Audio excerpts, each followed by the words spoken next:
Bonjour à toi, jeune étudiant, et bienvenue sur Electroschool.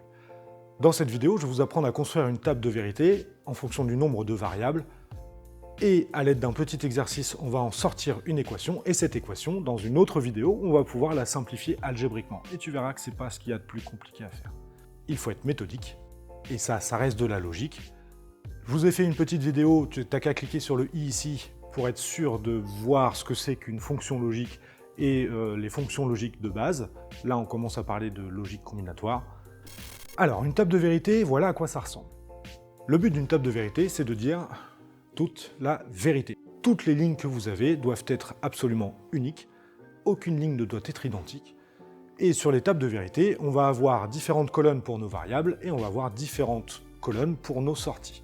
Là, je vous montre 3 tables de vérité simples, la première avec une variable, la deuxième avec 2 variables, la troisième avec 3 variables.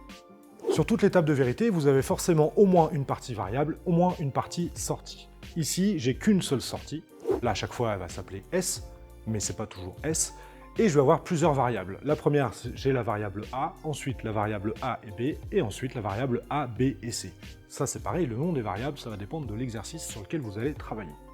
Et donc, pour construire une table de vérité, c'est relativement simple. Georges Boole a déterminé qu'une variable pouvait avoir 2 états, soit l'état 0, soit l'état 1. Si on prend notre première table de vérité qui est sur la gauche, on voit que nous avons une sortie et une variable. La variable s'appelle A.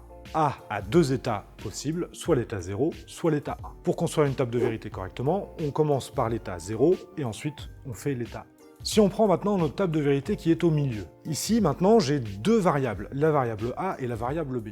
J'ai toujours une sortie. Pour construire la table de vérité correctement, la variable A a 2 états possibles, soit l'état 0, soit l'état 1. Ces 2 états-là sont possibles quand B est égal à 0, et ces 2 états-là sont également possibles quand B est égal à 1. Et on voit qu'en fonction du nombre de variables, on va multiplier par 2 le nombre de lignes possibles.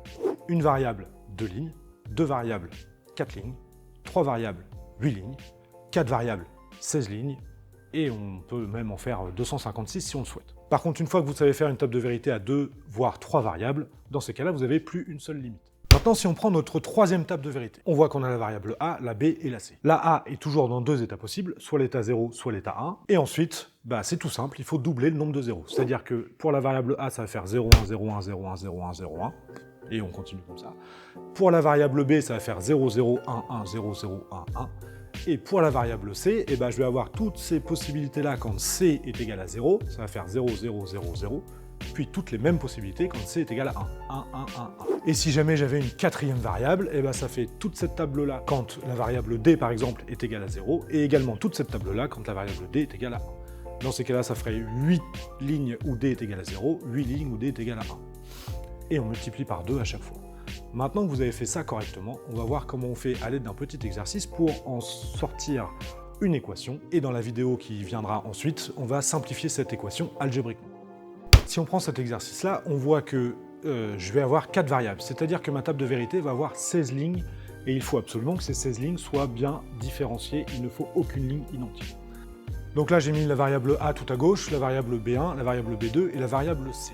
Pour la C, je vais faire 0, 1, 0, 1, 0, 1, 0, 1. Pour la variable B2, je vais faire 2, 0, 2, 1, 2, 0, 2, 1. Pour la variable B1, je vais faire 4, 0, 4, 1, 4, 0, 4, 1. Et pour la variable A, je vais faire 8, 0, 8, 1. Voilà comment on construit une table de vérité, et c'est aussi simple que ça. Maintenant, grâce à notre petit texte, on va pouvoir savoir à quel moment notre sortie est active. Pour ça, il suffit de savoir lire notre texte. Ici, notre texte est relativement simple. On est sur le fonctionnement d'un portail. Pour le fonctionnement de votre portail, il vous faut une télécommande. Vous appuyez sur le bouton A, votre portail s'ouvre. S'il s'ouvre alors que vous n'avez pas votre bouton A, c'est que vous avez un portail défectueux. Ensuite, vous avez 2 organes de sécurité, l'organe B1 et l'organe B2. Et vous avez un organe de contrôle. Il faut qu'au moins un des 2 organes soit disponible pour que notre barrière s'ouvre, et il nous faut également notre organe de contrôle de disponible. Alors, la petite particularité dans ce sujet, c'est que B1 est disponible lorsqu'il est égal à 0, B2 est disponible lorsqu'il est égal à 1. Et le fonctionnement, c'est tout simple. Il faut qu'on appuie sur le bouton A, et il nous faut au moins un des 2 organes de sécurité disponibles, c'est-à-dire B1 est égal à 0 ou B2 est égal à 1. On va pouvoir savoir où est-ce qu'on met nos zéros dans notre table de vérité au niveau de notre sortie. Déjà, ce qui paraît logique, c'est que si on n'appuie pas sur la télécommande, notre portail n'est pas censé s'ouvrir. Donc toutes les lignes où A est à 0, nous ne sommes pas censés avoir notre sortie. Donc on aura des zéros dans toutes les lignes où A est à 0 au niveau de notre sortie.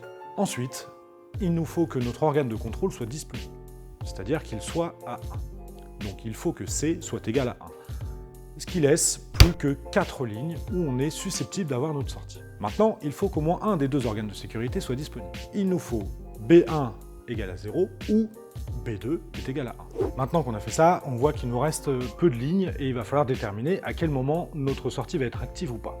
La première ligne où on a un doute, c'est lorsque A est égal à 1, lorsque B1 est égal à 0, lorsque B2 est égal à 0 et lorsque notre organe de contrôle est égal à 1. Et bien là, j'ai un des deux organes de sécurité qui est disponible, c'est-à-dire B1, puisque B1 est disponible lorsqu'il est égal à 0. Donc sur cette ligne-là, ma sortie sera égale à 1. Ensuite, je vais avoir la ligne où je vais avoir A, B1 est égal à 0, B2 est égal à 1, et mon organe de contrôle est égal à 1. Et bien dans ces cas-là, j'ai même les deux organes de disponibles, puisque B1 est disponible vu qu'il est égal à 0, et B2 est disponible vu qu'il est égal à 1.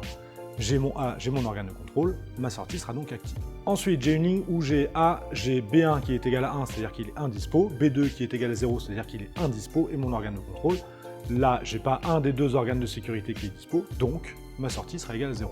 Et ensuite, je vais avoir la toute dernière ligne où je vais avoir A, B1 est indispo, mais vu que B2 est égal à 1, B2 est dispo, donc j'ai également mon organe de contrôle, donc ma sortie sera égale à 1. Ce qui va me donner cette équation. S sera égal à A, B1 bar, B2 bar, C, ou A, B1 bar, B2, C, ou A, B1, B2 et C.